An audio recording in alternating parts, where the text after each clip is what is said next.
अस्सलामुअलैकुम। उम्मीद करना साडे तमाम जिमीदार भरा खैरियत नाल होणगे। अज असी अपने भरावां दे नाल गल करांगे कि कमाद नूं 6वें 7वें महीने दे विच यूरिया खाद देनी चाहीदी है या नहीं देनी चाहीदी। अगर यूरिया खाद देंगे तो उसका की फ़ायदा होएगा, नहीं देंगे तो उसका की नुकसान होएगा।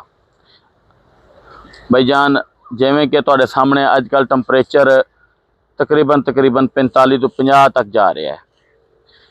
अगर असी अजकल अपने गन्ने की फसल में यूरिया खाद देंगे उस साडे वास्ते नुकसान है, फायदे की जगह तो सानू उसका नुकसान होना है। नुकसान उसका की होना है कि यूरिया जिहड़ी है, यूरिया एक अमोनीयम गैस है।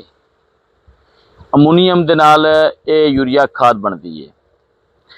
ये अगर असी अपने गन्ने की खेत में देंगे, इसने साडे गन्ने की फसल नूं असर करने की बजाय, यानी कि इसका सानू रिजल्ट मिलने की बजाय सानू इसका ज़्यादातर सानू नुकसान होना है। हाँ, अगर असी इस दे नाल यूरिया दे नाल असी अगर गुआरा इस्तेमाल कर लवीए, MOP इस्तेमाल कर लवीए, उसका सानू फायदा होना है। क्योंकि गुआरा दे विच यूरिया भी हुंदी है, सल्फर भी हुंदा है ते नाइट्रोजन भी हुंदी है।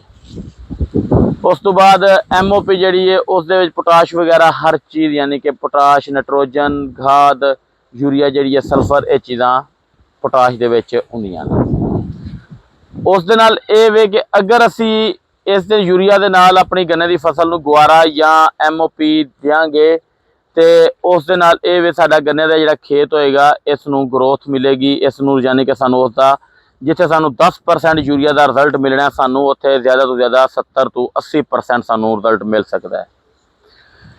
उस दे नाल ये वे कि जिवें कि हुण तुसीं चैक कर सकते हो, गन्ना ये तकरीबन जिहड़ा इस दे विच असीं जिहड़ा चौथे महीने दे विच यूरिया इस्तेमाल की हुई है, उस तो बाद असीं यूरिया खाद इस दे विच इस्तेमाल नहीं की। उसकी वजह यही है कि असी दोबारा अगर यूरिया का इस्तेमाल करने आ, यूरिया एक जिवें तुहानूं मैं पहले दस चुकिया कि यूरिया एक गैस है। अगर यूरिया नूं इस्तेमाल करने आ यूरिया दे नाल, यानी कि जिवें कि तुसीं हुण चैक कर सकते हो, यह वेखो यह जूं का टैग की वजह तो बहुत ज़्यादा सी, क्योंकि जिस टाइम इसने अपना साड़ मारना है यूरिया ने, तो यूरिया दे नाल साड़ दे नाल जिहड़ा कि ये नुकसान होना है। असी अपने भरावां दे नाल यही गल्लां शेयर करना चाहते होंगे हैं कि साडे भरावां नूं अगर जिन्हां गल्लां दा नहीं मालूमात, जिन्हां गल्लां दी वो साडे भरावां दे तक साडीआं गल्लां पहुँच सकन। ते अगर तुहानूं साडी वीडियो अच्छी लगी होवे तो अपने तमाम दोस्तों तक साडी वीडियो लाजमी शेयर करिया जे। साडे चैनल नूं सबसक्राइब करना ना भुलिया जे।